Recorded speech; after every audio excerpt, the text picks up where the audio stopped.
I'll start with you. Welcome. And are higher rates really going to be with us for a long time, or are we, markets have now priced out rate cuts entirely this year?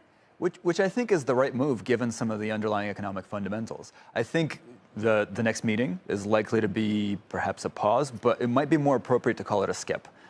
If you look at the economic developments over the course of the past few weeks, take the jobs report last week, that is not what a recession looks like. 335,000 jobs created in the month is a pretty large number, pretty robust. I will just say February 08 was the first time we had negative payrolls, and the recession was December 07. So it doesn't need to go negative before the recession even. You know what I'm saying? It does not, but look at some of the things that are more predictive of the state of the economy, not just the labor force. The labor market tends to be a lagging indicator.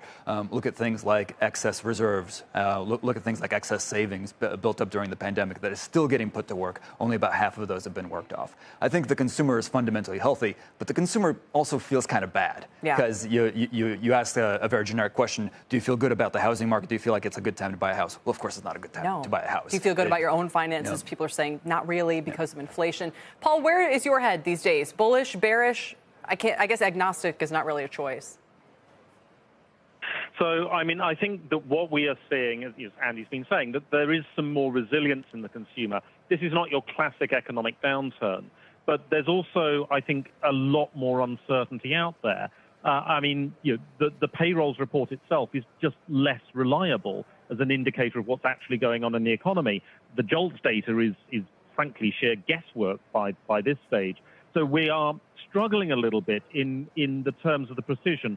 And I think that's what's worried me about the Powell Fed, that Powell's had this sort of fanatical hike mentality and never stopped to pause to reflect on what's actually going on in the economy and how much certainty do we have about that. So I think we are seeing inflation come down. We are clearly seeing a moderation of demand on the part of consumers. Certain groups in society, certain sectors of the U.S. economy are clearly slowing down at a fairly marked pace. Yeah. And I think that the continual tightening really does have to come to an end. Can I ask you both about, and just to highlight that, Paul, you think the tightening needs to come to an end. Andy, you think they're going to probably keep going. Where do both of you think that profit margins or profits overall are heading? Andy, I'll start with you. Do you still see them growing? Do you see profits growing, earnings per share, corporate profit margins even from here?